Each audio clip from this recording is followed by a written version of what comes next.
नमस्कार, स्वागत है आपका बिग फाइट लाइव में। आपके साथ मैं हूं श्वेता मिश्रा। प्रदेश में एक बार फिर गुर्जर आरक्षण आंदोलन का ऐलान हो चुका है।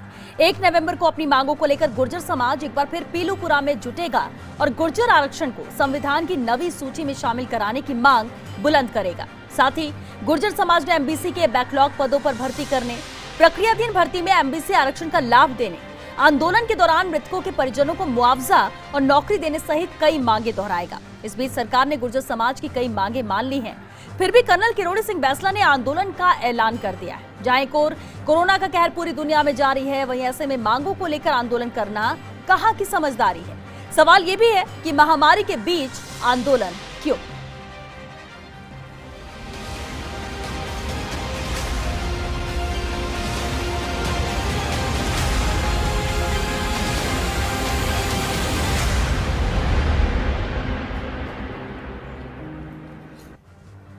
जितना मिला सरकार से वो नहीं स्वीकार, मांगों को लेकर गुर्जरों की फिर से यलगार। झुलसा नदी मरुधरा को आरक्षण की आग, महामारी के बीच आंदोलन का आगाज। सबसे बड़ा सवाल, जब संवेदनशील है सरकार तो फिर क्यों ये यलगार। साथ ही जब दुनिया भर में फैली है महामारी तो आंदोलन कहां की है समझदारी। बिग फाइट पे बहस आज जिसे हम मुद्दे पर और बहस के लिए मौजूद है हमारे साथ खास मेहमान। चलिए उनसे रूबरू करा दे आपको। हमारे साथ बीजेपी नेता फतेह सिंह गुर्जर जी हैं, निवर्तमान पीसीसी सचिव जसवंत गुर्जर जी हमारे साथ हैं, पूर्व एएजी अभिनव शर्मा जी साथ हैं और साथ ही राम अवतार जी हमारे साथ हैं, प्रदेश महामंत्री हैं अखिल भारतीय गुर्जर महासभा के। बहुत स्वागत है आप सभी का बिग फाइट लाइव में। राम अवतार जी, आपसे शुरुआत करते हैं। आखिर क्यों इतना जरूरी हो गया ये आंदोलन इस महामारी के बीच में? हमने अभी कुछ समय पहले अड्डा में महापंचायत की थी, उसमें भी सरकार को चेताया था।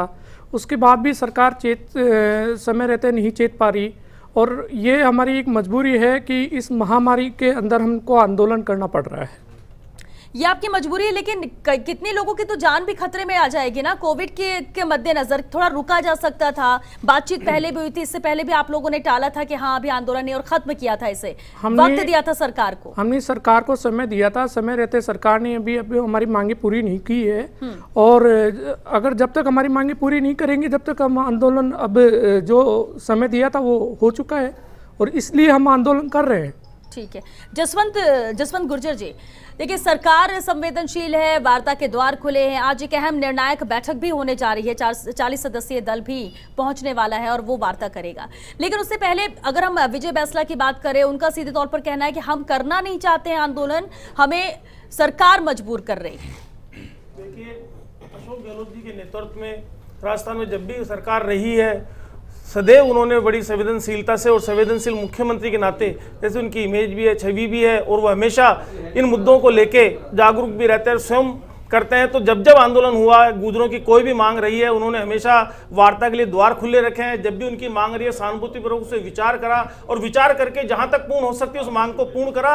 भाजपा की तरह नहीं है कि उसने 72 गुर्जर मार दिए। इस देश के अंदर आजादी के बाद अगर कहीं किसी आंदोलन में सबसे ज्यादा नरसंहार कहीं हुआ सरकार के द्वारा तो आजादी के बाद राजस्थान में हुआ और भाजपा ने 72 गुर्जर मार दिए। और आज ये विजय बैंसला जी आंदोलन की बात कर रहे हैं। जब वो लोकसभा चुनाव से पहले भाजपा में शामिल हुए थे तो उन्होंने कहा था कि हम लोकसभा चुनाव में भाजपा में इसलिए शामिल हो रहे हैं कि नवी अनुसूची में सरकार आने पे केंद्र में बीजेपी की, हम इसे शामिल कराएंगे। उन्हें केंद्र की मांग रखनी चाहिए और संपूर्ण गुर्जर समाज और सभी पार्टियां इस मुद्दे पे एकजुट है कि अगर वो मांग रखते हैं, भाजपा इस मुद्दे को क्यों नहीं नवी अनुसूची में शामिल करती है, क्यों नहीं उसको प्रोटेक्शन करती है। राजस्थान में नहीं, दिल्ली में होना चाहिए, इंडिया गेट पे। लेकिन अभी आपने जो कहा कि बीजेपी ने 72 गुर्जर मारती है, वो वही आंदोलन है और जब भी गुर्जर आंदोलन की बात आती है वही तस्वीरें जहन में ताजा हो जाती हैं और इसलिए डर लगता है कि इस तरह का आंदोलन होने से पहले इसको रोक देना चाहिए, क्योंकि जो तस्वीरें पुरानी थी वो बहुत ही भयावह थी।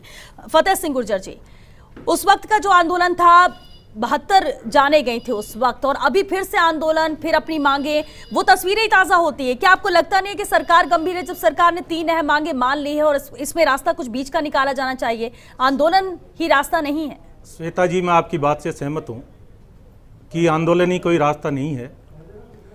जो ये कोविड काल चल रहा है इसको मद्देनजर रखते हुए मैं कम्युनिटी से पहले अपील करूंगा कि डिस्टेंस की पालना करते हुए कहीं ऐसा नहीं हो कि हमारी कम्युनिटी इससे स्प्रेड हो जाए। मेरी अपील है मेरी कम्युनिटी से कि आप थोड़ी संवेदनशीलता बरतते हुए इस आंदोलन को करें। और मैं गहलोत साहब को भी कहूँगा, कांग्रेस पार्टी के सभी लीडर्स को कहूँगा, सचिन पायलट साहब से आग्रह करूँगा कि जब आपने 2019 में इन लोगों से समझौता किया कि हम आपकी बैकलॉग की 35,000 भर्तियां भरेंगे और हम आपको 5% का जो एमबीसी का आरक्षण है वो नियमित रूप से देंगे। आज विषय नवी अनुसूची का नहीं है श्रेया जी, नवी अनुसूची का विषय देखिए जसवंत जी मैंने आपको नहीं टोका। जसवंत जी ऐसे डिबेट में नहीं हुआ करता, सुनने की और दूसरी जानकारी देखिए आप गहलोत साहब के कसीदे पढ़िए, मुझे तकलीफ नहीं है। देखिए आपको एक जानकारी और दे दूं। आपने कहा ना कि आजादी के बाद किसी कम्युनिटी के 72 लोग मरे, मैं आपकी जानकारी दुरुस्त कर दूं, आपको अपडेट कर दूं। महाराष्ट्र में बंजारा जाति ने आंदोलन किया एमबीसी में आने के लिए, 286 लोग उनके मरे और उस टाइम आदरणीय मुंडे साहब मुख्यमंत्री हुआ करते थे। राजस्थान में सही हुआ, मैं ऐसे कह रहा हूं, देखिए ऐसा है आज देखिए आज बीजेपी का कहना सही है कि बेहतर सही किए उन्होंने, गलत किया है फतेह सिंह जी। ठीक है, लेकिन देखिए आप दोनों के ऊपर जिम्मेदारी कांग्रेस और बीजेपी के नेता तो आप हैं ही, लेकिन साथ ही गुर्जर समाज से भी हैं। अब ये समाज का ये तो दोनों तरीके से सोच के जरा आप वैसा जवाब दीजिएगा, क्योंकि कम्युनिटी कब से इस मुद्दे को झेल रही है, फतेह सिंह जी कम्युनिटी इस मुद्दे को कब से झेल रही है। मैं आपको दो टूक में कहना चाहता हूं श्वेता जी, ये कम्युनिटी के साथ पार्टियां नहीं कर रही है, एक्चुअली कांग्रेस के जो अंदरूनी लड़ाई नेताओं के बीच में है उसका खामियाजा सिर्फ और सिर्फ इस गुर्जर कम्युनिटी को मिल रहा है। मैं सीधे तौर पर कैसे जरा ये बता दीजिए, कैसे अंदरूनी लड़ाई कांग्रेस की और ये गुर्जर कैसे? एक और पहलू मैं आपको बताऊं, 2018 के चुनाव में राजस्थान के गुर्जरों ने एक तरफा सचिन पायलट के नाम पे कांग्रेस को वोट किया और बीजेपी का एक भी गुर्जर प्रतिनिधि इस विधानसभा में पहली बार नहीं पहुंचा। आप देखिए कम्युनिटी के साथ कितना बड़ा धोखा, और आज आप सरकार में बैठे हैं। सरकारें स्थायी नहीं हुआ करती हैं और राजा का धर्म हो जाता है कि प्रजा के साथ न्याय करें। चलिए ठीक है, आपने एक आरोप तो लगाया, लेकिन जरा इसे बेहतर तरीके से अभिनव शर्मा जी से समझते हैं। अभिनव जी, जब कानून की बात आती है, सरकार यहाँ पर 3 मांगे मान चुकी है, उनकी जितनी मांगे वो मानने की बात कही जा रही, नवी सूची में शामिल करने की बात की जा रही है, वो केंद्र के हाथ में है, राज्य सरकार केंद्र को खत लिखेगी, दोबारा खत लिखने की बात कही जा रही है। अब यहाँ पेच कहाँ फंस रहा है? क्या राज्य सरकार के हाथ में वो करना नहीं चाहती है, या जो उनके हाथ में था वो कर चुकी है, आगे केंद्र सरकार या आगे दूसरे रास्ते निकालने की जरूरत है? देखिए श्वेता, पिछली भाजपा सरकार के दौरान 1% आरक्षण इनको दिया गया और जो कानून में संशोधन किए गए उसमें ये प्रावधान कर दिया गया कि इनको 1% आरक्षण जो है वो 50% की सीमा के अंदर दिया जाए और उसके 50% की सीमा में देने के बाद में उस आरक्षण का जो संशोधन मसौदा था उसमें संशोधन ये किया गया कि ये कॉन्स्टिट्यूशन में ये प्रावधान है कि आप 50% की सीलिंग से ऊपर नहीं जा सकते। जो कॉन्स्टिट्यूशनल मैंडेट प्रावधान जो विभिन्न न्यायालयों के निर्णयों से आया है निकल करके, उसकी वजह से बार बार ये जो अमेंडमेंट्स लाए, चाहे वो किसी भी रूप में एसबीसी के रूप में लेकर के आए या एमबीसी के रूप में लेकर के आए, जहां 5% दिया वो स्ट्रक डाउन हुआ। उसको हमने वर्तमान में एक चुनौती दे रखी है, जो कि जोधपुर में इस वक्त माननीय उच्च न्यायालय जो राजस्थान हाईकोर्ट है, हमारे उच्च न्यायालय की जोधपुर पीठ के अंदर उसकी सुनवाई होनी है 3 तारीख से, और उस पर पिछली सुनवाई के अंदर भी एक स्टे की प्रार्थना पत्र के ऊपर बहस हुई कुछ अन्य याचिकाओं में, न्यायालय ने उसको विस्तार से सुना है। और विषय यहाँ ये आ रहा है कि जो पहले 1% आरक्षण दिया गया था उस 1% को बढ़ा करके अब 5% कर दिया। पहले ये कहा गया था कि हम बाद में बताएंगे, क्योंकि कानून में ये कहा गया, जो इनको एमबीसी का आरक्षण दिया गया उसमें ये कहा गया कि अंतिम रूप से कि हम इनको आरक्षण देने के लिए बाध्य हैं, और उसमें कितना दिया जाएगा ये एग्जीक्यूटिव ऑर्डर से बताएंगे। एग्जीक्यूटिव ऑर्डर के माध्यम से 1% आरक्षण दिया गया और कोर्ट में ये आश्वासन दे दिया गया कि हमने 1% दे दिया, जो कि 50% की सीमा के अंदर है। इसलिए जो न्यायालय में उस वक्त तत्समय जो भी चुनौतियां लंबित थी वो समाप्त हो गई, कोर्ट ने उन पिटीशंस को खत्म कर दिया। लेकिन 2015 से जब मुकदमा चला आ रहा है और वो याचिकाएं लंबित है सुप्रीम कोर्ट में, और सुप्रीम कोर्ट ने ये कहा था राज्य सरकार को कि आप जो भी करना चाहे वो करें, लेकिन 50% की सीमा से बाहर जाकर के न करें।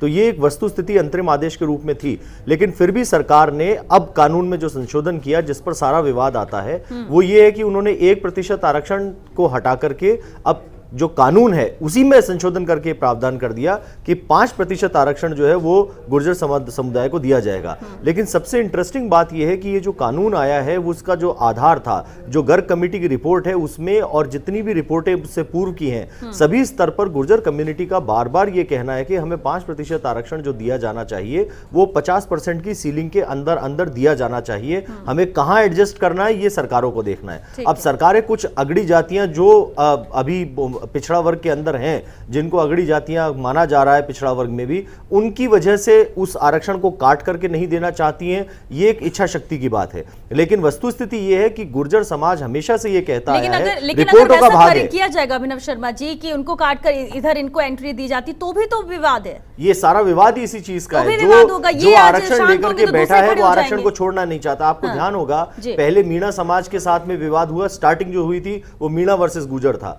उसके बाद ये जाट वर्सेस गुर्जर हो गया, फिर यादव वर्सेस गुर्जर हो गया। तो ये इस तरीके से परिस्थितियां जो है वो समय समय के साथ बदलती रही हैं। लेकिन सुप्रीम कोर्ट का गैग जो लिमिट है वो 50% की आज भी है और इसी गुर्जर आरक्षण को लेकर के सुप्रीम कोर्ट ये कह चुके हैं कि आप 50% से अधिक सीमा में नहीं देंगे, फिर भी दे दिया गया, उसको चुनौती दी गई है। उसके संबंध में न्यायालय में अभी विवेचन होना है। 3 तारीख से प्रकरण की वापस सुनवाई होनी है। अभी पिछले महीने छुट्टियां जब लगी, न्यायालय जब वेकेशन पे गए हैं इस दशहरा के, उससे पहले भी इस प्रकरण की अंतिम रूप से सुनवाई हुई है। कोर्ट ने पूरा दिन विस्तृत सुनवाई करने के बाद मामले को 3 तारीख को वापस रखा है। 3 तारीख को इस प्रकरण की पुनः सुनवाई वहां जोधपुर के अंदर खंडपीठ में होनी है।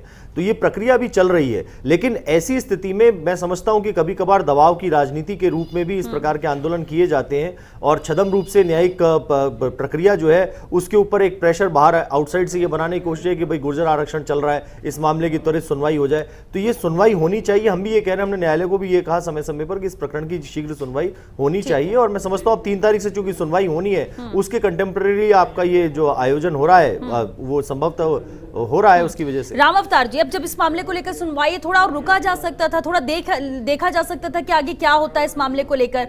इस तरह से क्या मान लिया जाए कि प्रेशर क्रिएट करने के लिए सब कुछ किया जा रहा है। दूसरी बात, क्या गुर्जर समाज पूरा एकजुट है कि इस तरह का आंदोलन हो? क्योंकि ये तो जानकारी मिल रही है कि 2 तरफ बटे हुए हैं लोग, एक जो चाहते हैं कि इस तरह का आंदोलन, दूसरा शांतिपूर्ण तरीके से चाहते हैं कि इस मामले को आरक्षण जो भी मिलना है या जो भी उनकी मांगे वो पूरी की जाए। पूरा गुर्जर समाज आरक्षण मुद्दे पे एक साथ है और गुर्जर समाज आरक्षण के लिए हमेशा एक रहा है। रही बात प्रेशर करने की, हमने कोई प्रेशर नहीं कर रहे। हमारी मांग आरक्षण की है, 5% आरक्षण कैसे दे, गवर्नमेंट ने कैसे क्या किया है, 9वीं अनुसूची में मांग कर रहे हैं वो भी नहीं कर रहे। दूसरी 5% जो 4% बैकलॉग ये तो केंद्र के हाथ में नवी सूची की अनुसूची की जो बात कर रहे हैं। 4% बैकलॉग भी अभी तक नहीं दिए। इन्होंने जो शहीद हुए उनको नौकरी नहीं दी। दूसरा जो शहीदों को शहीद का दर्जा नहीं दी। तो ये तो आंदोलन करने के लिए मजबूर किया गया है गवर्नमेंट ने। अच्छा, 3 मांगे मानी भी तो गई हैं। ये तो पहले भी मान सकते थे। 3 मांगे तो मानी भी गई है कि हाँ इसे पूरा करेंगे। शहीद का दर्जा अगर आप बोले कि 100, अगर 2 कदम सरकार आगे बढ़ रही है, 2 कदम समझे अगर गुर्जर समाज भी, तो चीजें रास्ता निकलेगा ना। अगर आप अड़ जाएंगे कि हमें पूरा 100% जो हमने मांगे कही है वो हो, नहीं तो हम आंदोलन करेंगे। और आंदोलन गुर्जर समाज का ही था जो पुराना था, और ऐसे में कितने लोगों को आप लोगों ने गवाया, समाज के लोगों की जान गई, उसको भी तो ध्यान में रखना है। अभी एक आंदोलन के लिए कहा है कर्नल साहब ने। कल अखिल भारतीय गुर्जर महासभा की दिल्ली में एक पूरे हिंदुस्तान के गुर्जर समाज को बुलाया गया है। वहाँ पे भी एक मीटिंग की गई जा रही है कि आंदोलन के ऊपर क्या 1 तारीख को आंदोलन होना चाहिए, नहीं होना चाहिए, इसको लेकर भी चर्चा की जाएगी। क्योंकि महामारी का बहुत बड़ा होगी मीटिंग दिल्ली में कम्युनिस्ट क्लब है, उसमें बुलाई गई है, जिसमें पूरे संपूर्ण गुर्जर समाज के संगठनों को बुलाया गया है। और हमारे राष्ट्रीय अध्यक्ष दीपक पुरुषोत्तम पाटिल जी ले रहे हैं। और इसमें निर्णय लिया जाएगा कि आगे कैसे क्या हो, कि सोशल डिस्टेंसिंग का पालन हो या क्या, किस तरीके से किया जाएगा। ठीक है फतेह सिंह। श्वेता जी, जो राम अवतार जी जिस बात को कह रहे हैं कि मैं उस बात से सहमत हूँ। जो 3 लोग बाद में मरे आंदोलन के बाद, उनके साथ दोहरा रवैया क्यों?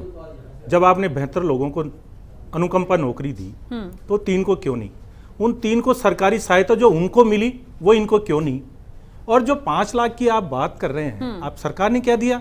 चांदना जी ने कहीं से सामाजिक तौर पे फंड इकट्ठा किया और उस परिवार को दिया। तो ये सरकार की सहायता नहीं है, सामाजिक सहायता है। और जो 1252 पदों की जो ये बात कर रहे हैं, वो सिर्फ और सिर्फ कोर्ट का डंडा है। उस कोर्ट के डंडे से इन्होंने 1252 लोगों को नियमित कर दिया। इन्होंने क्या किया, मुझे इसका जवाब दें। और जो 9वीं अनुसूची की चिट्ठी की ये बात तो आपकी मांगों में शामिल है ना? देखिए, ये शामिल है चीजें। ये 1252 शामिल नहीं है। ये बैकलॉग में नहीं है। ये पहले से लोग काम कर रहे हैं। ये कोर्ट का डंडा था, बाकी है। ये कोर्ट का डंडा था। कोर्ट ने कहा इनको दीजिए, आप उसकी चिट्ठी लिख के दे देंगे, ठीक है, हमने 12 से चलिए।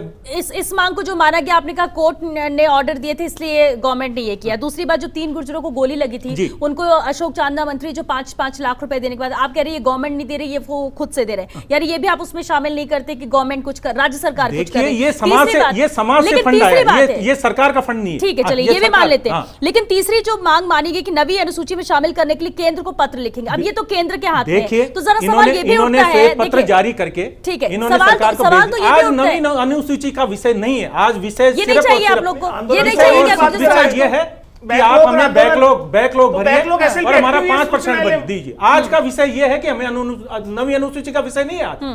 आज का विषय सिर्फ और सिर्फ ये है कि हमारा बैकलॉग भरा जाए और हमें नियमित रूप से 5% दिया जाए, और इसके अलावा कोई बात नहीं।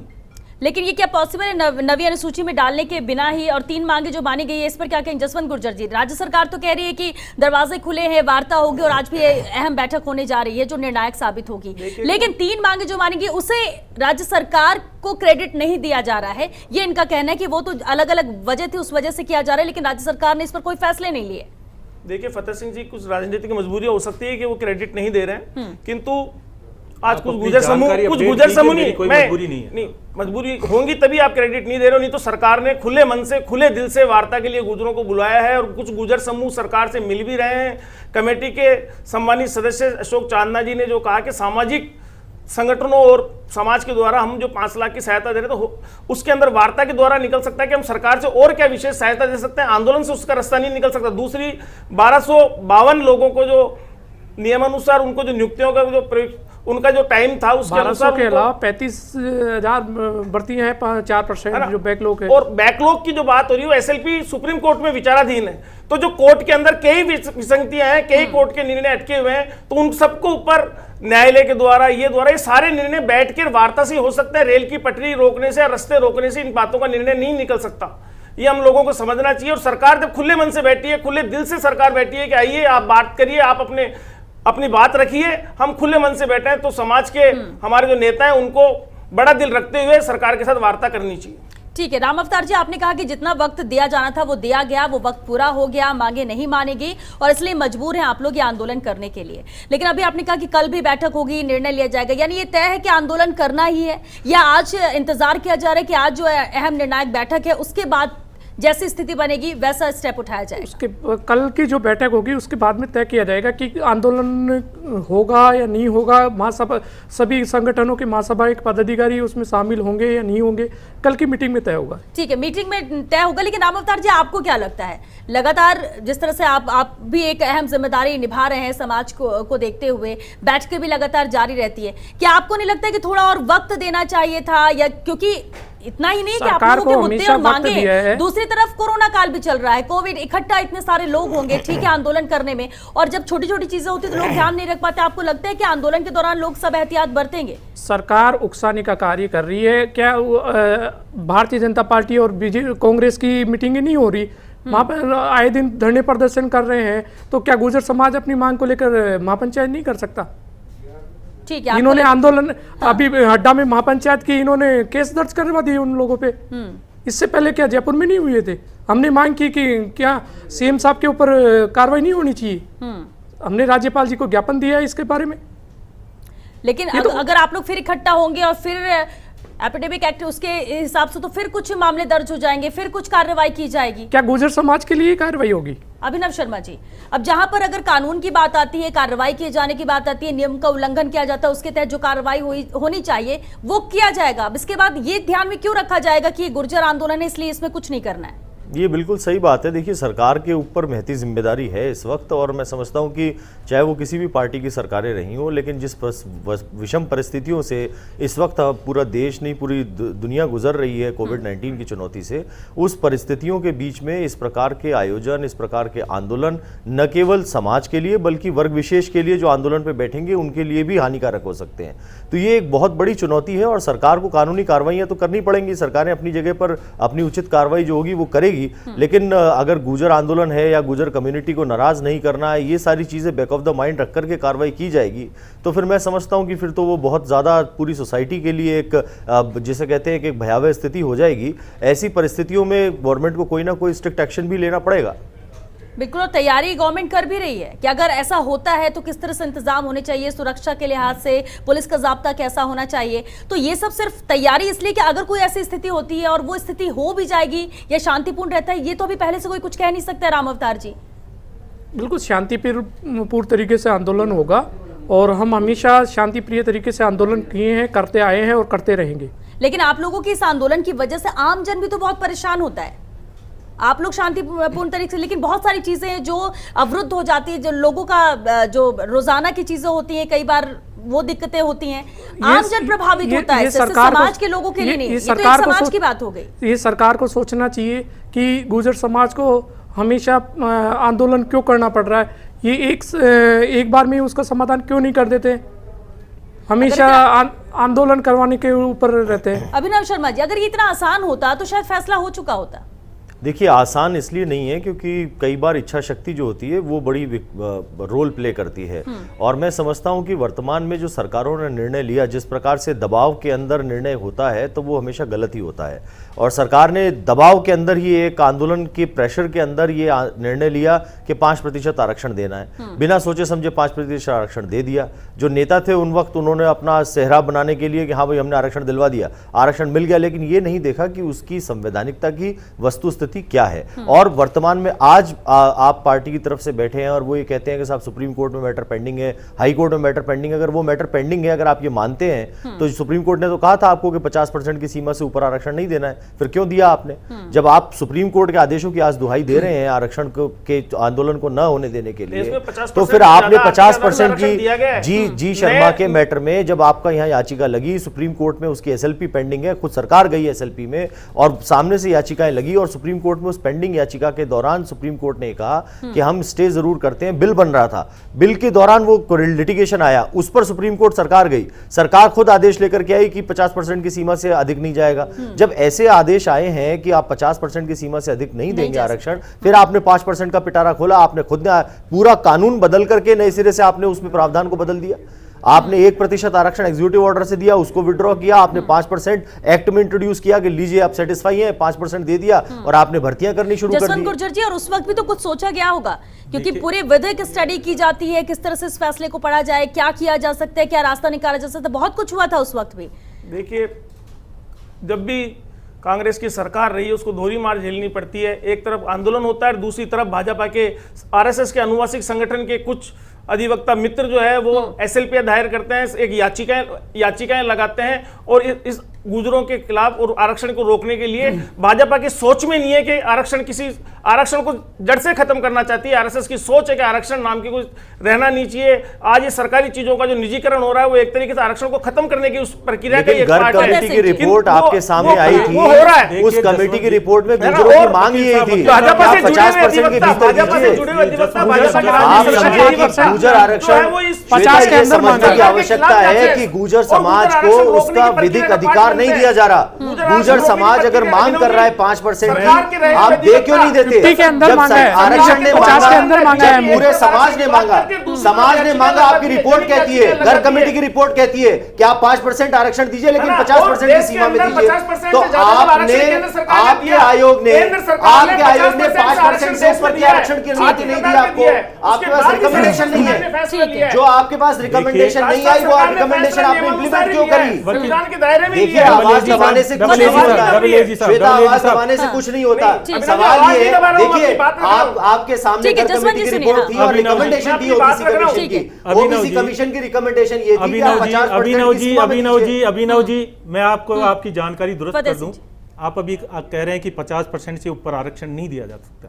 देश में ऐसे 4 राज्य हैं जहां 50 से ऊपर की सीमा है और वहां लोग आराम से उस आरक्षण का लाभ उठा रहे हैं। सरकार की मंशा, आपने एक बहुत अच्छी बात कही, दृढ़ इच्छा शक्ति हो तो कुछ भी किया जा सकता है। महाराष्ट्र के अंदर दिया वो तमिलनाडु में शेड्यूल 9 के अंदर है। प्लीज आप सुन लीजिए, कोई शेड्यूल 9 में नहीं है। आप अपनी जानकारी मेरी जानकारी बिल्कुल मैं आपको सही कह रहा हूं। तमिलनाडु के अंदर शेड्यूल 9 है। इच्छा शक्ति सरकारों की होनी चाहिए।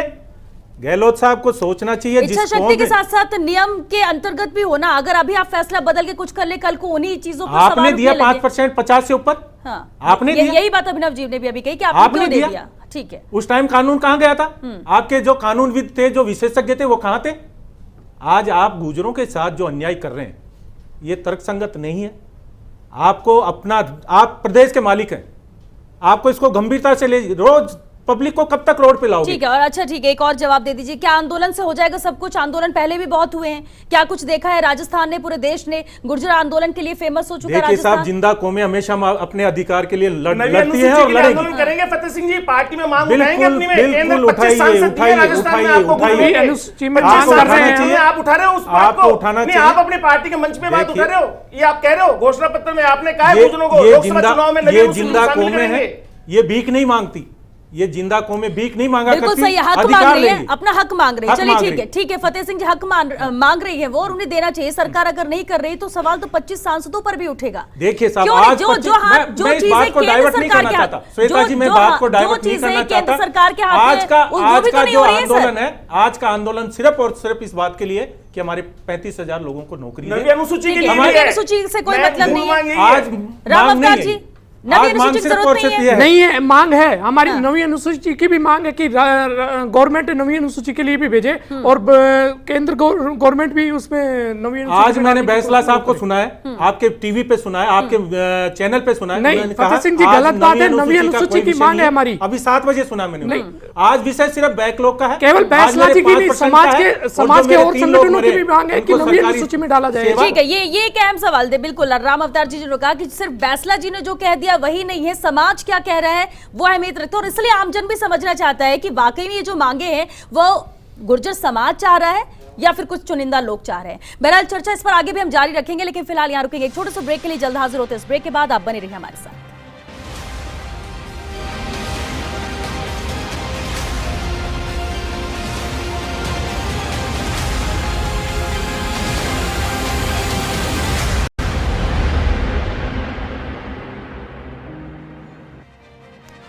ब्रेक के बाद आपका स्वागत। और सवाल वही कि आखिर महामारी के बीच में ये आंदोलन क्यों इतना जरूरी है? क्या बात आज बन पाएगी जो अहम निर्णायक बैठक आज होने वाली, इसी पर चर्चा हमारी लगातार जारी है। हमारे साथ खास मेहमान बने हुए हैं।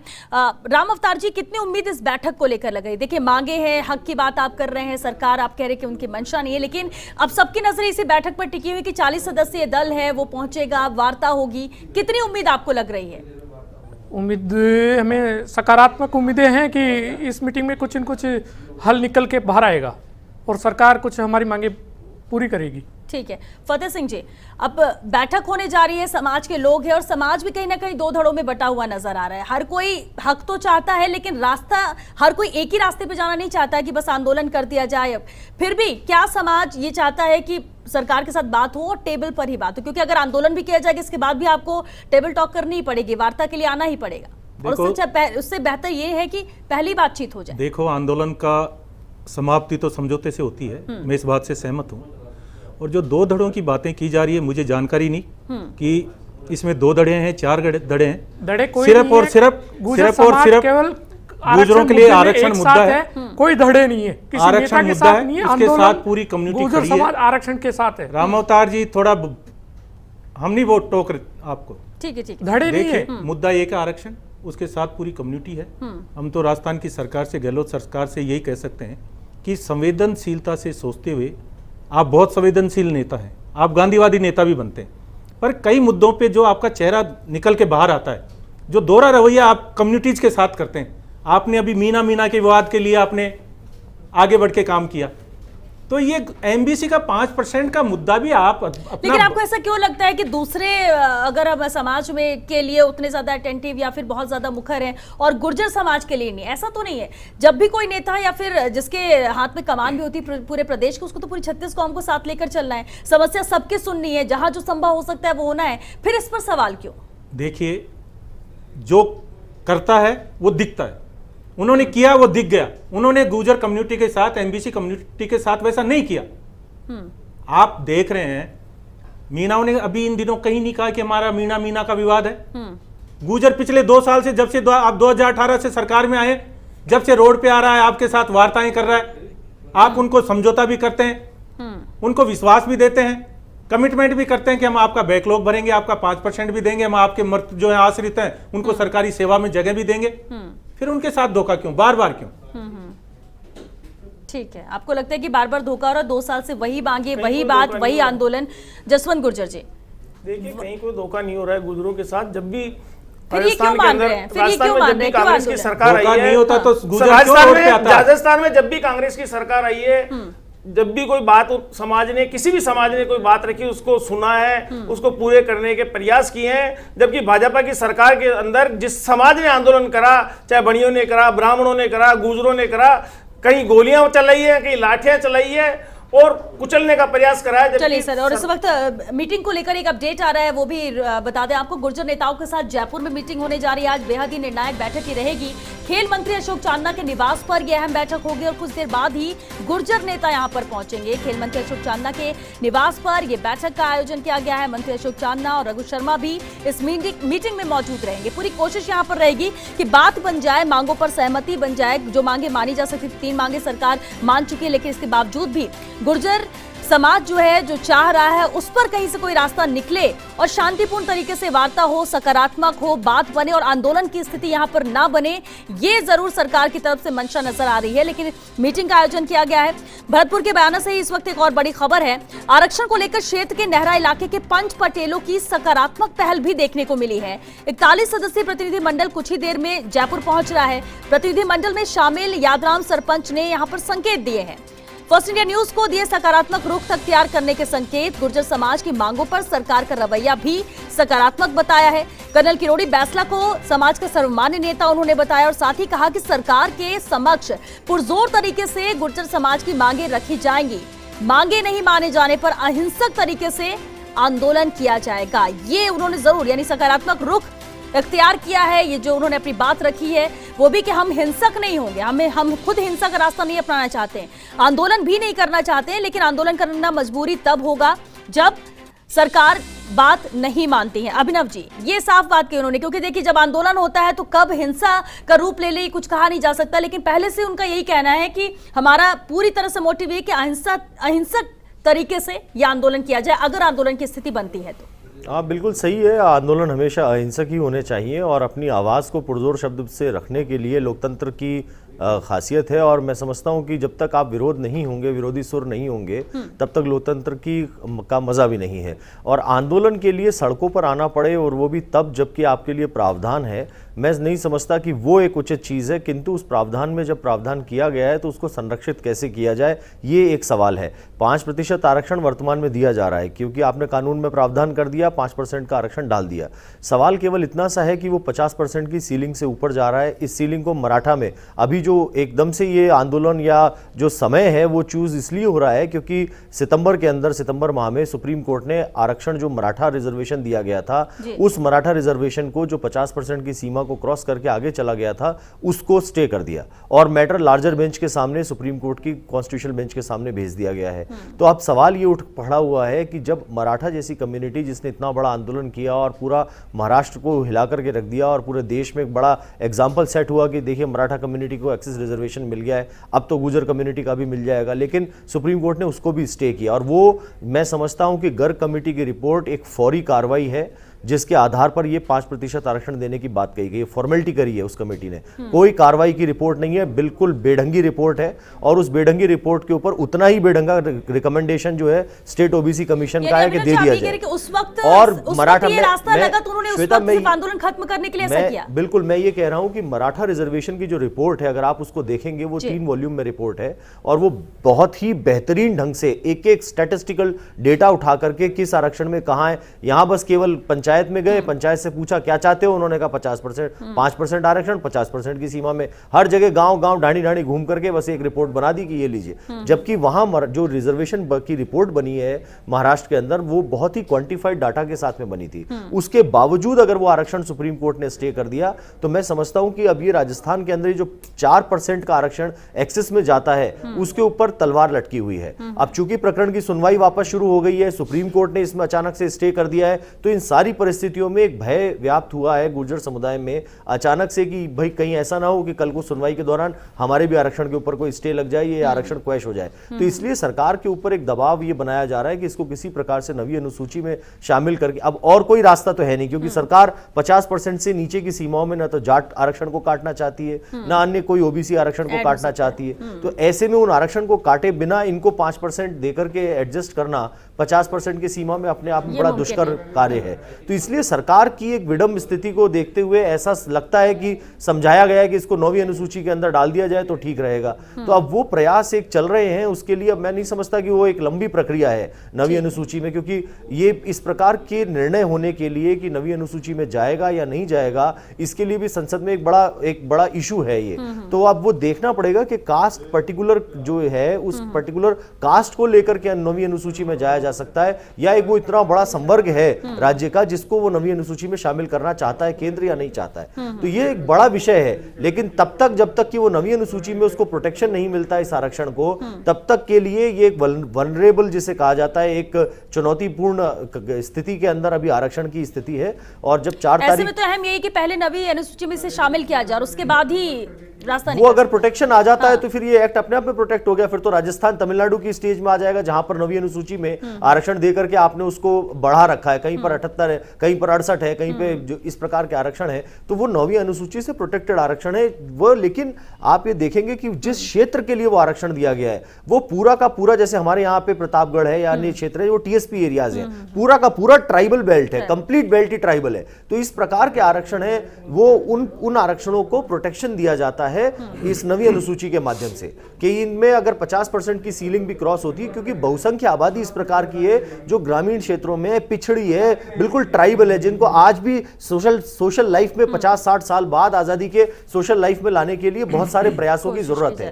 तो इन सारी परिस्थितियों को देखते हुए 9वीं अनुसूची के लिए केंद्र सरकार को काम करना होता है। देखिए श्वेता जी, AAG साहब कह रहे हैं आज विषय वो नहीं है कि ये 9वीं अनुसूची में जाए। जब आपने विधानसभा में बिल पारित करके उसको नया कानून बना के 50 के ऊपर आपने 54% कर दिया, तो ये सिर्फ और सिर्फ सरकार की हठधर्मिता है कि उनका बैकलॉग नहीं भर रही। आज कहीं कोई ये विषय नहीं है कि आपको इसको 9वीं अनुसूची में जाएगा, ये इसमें जाएगा। आज आपने यहाँ और साथ में ये भी आपका ये बिल यहाँ टर्न डाउन नहीं हुआ है, ये सर्वसम्मति से बिल पास हुआ है। इसलिए आज ये गुमराह करने की स्थिति में जो राजस्थान सरकार गुमराह कर रही है कम्युनिटी को, ये गुमराह नहीं करे।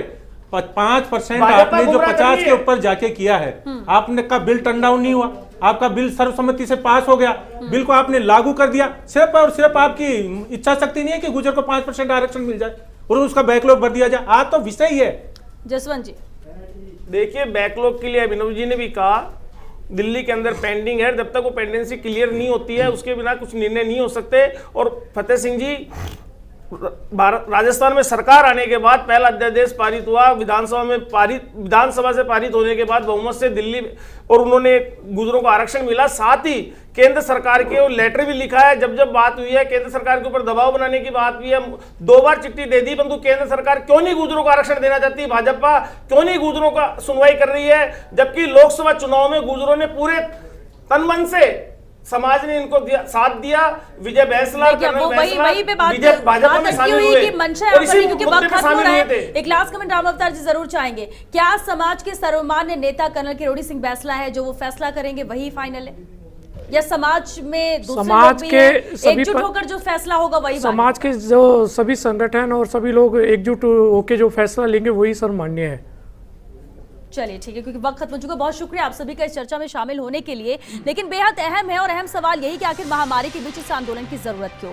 गुर्जर समाज कहता है कि हमारा हक है, हम अपना हक लेंगे। 2 साल से लगातार हमसे जो वादे किए गए हैं, जो कहा गया था उस वक्त उसे पूरा नहीं कर रही सरकार की मंशा नहीं है, हमें मजबूर किया जा रहा है यहाँ पर कि हम आंदोलन करें। लेकिन इसके बावजूद भी आज रात को अहम बैठक होने वाली है, ये निर्णायक बैठक होगी। इसमें फैसला क्या होता है और वो फैसला ही तय करेगा कि वाकई में बात बनती ही सकारात्मक रहता है और आंदोलन की स्थिति नहीं आती, या फिर 1 तारीख को गुर्जर समाज आंदोलन करेगा। नजर इस बैठक में सभी की है। चलिए 6 बिग फाइट लाइव में आज के लिए बस इतना है।